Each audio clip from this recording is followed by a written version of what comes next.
श्री ब्रह्म पुराण भगवान के अवतार का उपक्रम। व्यास जी कहते मुनिवरों, अब मैं संक्षेप से श्री हरि के अवतार का वर्णन करता हूँ, सुनो।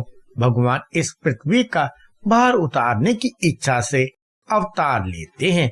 जब जब अधर्म की वृद्धि होती है और धर्म का ह्रास होने लगता है, तब तब भगवान जनार्दन अपने स्वरूप के दो भाग करके यहाँ अवतीर्ण होते हैं। साधु पुरुषों की रक्षा, धर्म की स्थापना, दुष्टों और अन्य देशद्रोहियों का दमन तथा प्रजा वर्ग का पालन करने के लिए वे प्रत्येक युग में अवतार धारण करते हैं। पहले की बात है, यह पृथ्वी अत्यंत भार से पीड़ित हो मेरु पर्वत पर देवताओं के समाज में गई और ब्रह्मा आदि सब देवताओं को प्रणाम करके खेत एवं करुणा मिश्रित वाणी में अपना सब हाल सुनाने लगी। स्वर्ण के गुरु अग्नि, गायों के गुरु सूर्य और मेरे गुरु संपूर्ण लोकों के वंदनीय भगवान नारायण है। इस समय ये कालनेमी आदि दैत्य मिथ्या लोक में जन्म लेकर दिन रात प्रजा को कष्ट देते ही रहते हैं। सर्वशक्तिमान भगवान विष्णु ने जिस कालनेमी नामक मान असुर का वध किया था, वही अब उग्रसेन कुमार कंस के रूप में उत्पन्न हुआ है। अरिच, धेनुक, केशी, पल्लम, नरक, सुंदासुर, अत्यंत भयंकर बलि कुमार वानासुर तथा और भी जो महापराक्रमी दुरात्मा दैत्य राजाओं के घर में उत्पन्न हुए हैं, उनकी मैं गणना नहीं कर सकती। दिव्य मूर्तिधारी देवताओं, इस समय मेरे ऊपर महाबली और गर्वीले दैत्यों की अनेक अश्वरोही सेनाएं हैं। सुरेश्वरों, मैं आप लोगों को बताए देती हूँ कि उन दैत्यों के भारी भार से पीड़ित होने के कारण अब मुझ में अपने को धारण करने की भी शक्ति नहीं रह गई है। अतः आप लोग मेरा भार उतारिए। पृथ्वी का यह वचन सुनकर संपूर्ण देवताओं ने उसका भार उतारने के लिए ब्रह्मा जी को प्रेरित किया। तब ब्रह्मा जी बोले, देवताओं, पृथ्वी जो कुछ कहती है वह सब ठीक है। वास्तव में ही महादेव जी और तुम लोग सब नारायण के ही स्वरूप हैं। भगवान की जो विभूतियां हैं उन्हीं की परस्पर न्यूनता और अधिकता बाध्य बाधक रूप से रहा करती है। इसलिए आओ हम लोग क्षीर सागर के उत्तम तट पर चले और वहाँ श्री हरि की आराधना करके यह सब विस्तार उनसे निवेदन करें। वे सबके आत्मा है, संपूर्ण जगत उन्हीं का रूप है। वे सदा ही जगत का कल्याण करने के लिए अपने अंश से अवतार ले धर्म की स्थापना करते हैं। यूं कहकर ब्रह्मा जी संपूर्ण देवताओं के साथ क्षीर सागर के तट पर गए और एकाग्रचित्त होकर भगवान गरुड़ध्वज की स्तुति करने लगे। ब्रह्मा जी बोले, सहस्त्र मूर्ति, आपको बारंबार नमस्कार है। आपके सहस्त्रों बाएं, अनेक मुख और अनेक चरण हैं। आप जगत की सृष्टि, पालन और सहार में संलग्न रहते हैं। अपने परमेश्वर, आपको बारंबार नमस्कार है। भगवान, आप सूक्ष्म से भी अत्यंत सूक्ष्म, परम महान और बड़े बड़े गुरुओं से भी अधिक गौरवशाली हैं।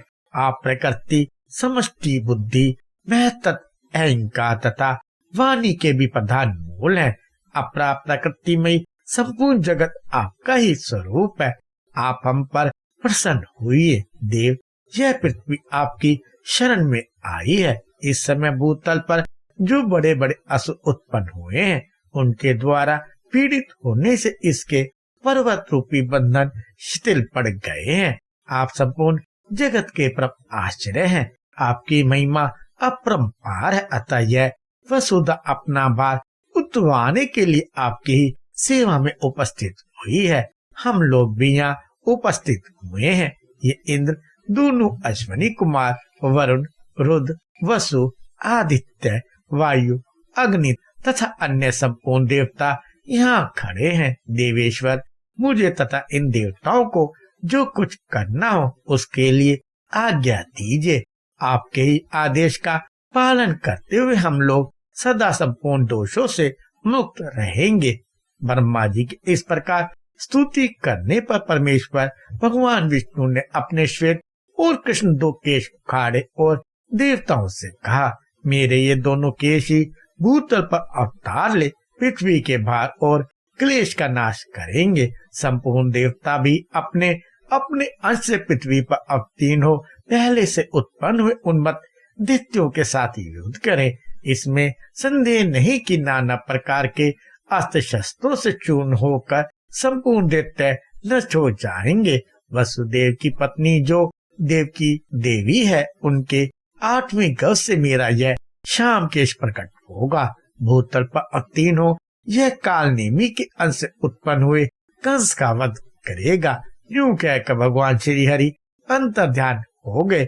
अदृश्य हो जाने पर उन परमात्मा को प्रणाम करके संपूर्ण देवता मेरु पर्वत के शिखर पर चले गए और वहां से पृथ्वी पर अवतीर्ण हुए। एक दिन महर्षि नारद ने कंस से जाकर कहा, देवकी के 8वें गर्भ से भगवान विष्णु उत्पन्न होंगे जो तुम्हारा वध करेंगे।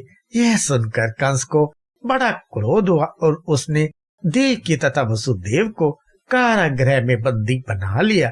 वसुदेव ने यह प्रतिज्ञा की थी कि देवकी के गर्भ से जो जो पुत्र उत्पन्न होगा उसे मैं स्वयं लाकर दे दिया करूंगा।